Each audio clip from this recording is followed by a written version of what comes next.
Sir एमती तो शरीर अच्छी माने रोग आसो लोक मान चिकित्सा पद्धति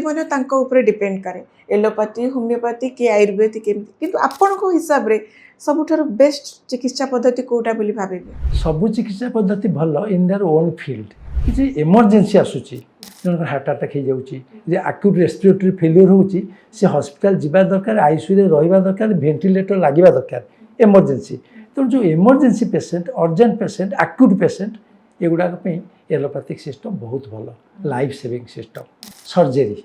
गोटे सर्जरी दरकार होची आपण एक्टोपिक प्रेगनेंसी बस्ट करीगला सांगे सांगे पेरिटोनाइटिस हो केते कौन हो इमिडिएटली एडमिशन होगा पड़ो ऑपरेशन हम गोटे गल ब्लाडर स्टोन राति अधे आपको पेन कला आप से राति एडमिट होगा पड़ो सर्जरी एलोपैथी बहुत भल तेणु acute emergency cases and surgery allopathy best chronic disease paediatric non surgical and gynaecology non surgical homoeopathy best आउ जते नेचुरल डिजीज जोटा बात कफ पित्त ओरिएंटेड नेचुरल डिजीज बहुत पुरातन रोग तापे आयुर्वेदिक बेस्ट।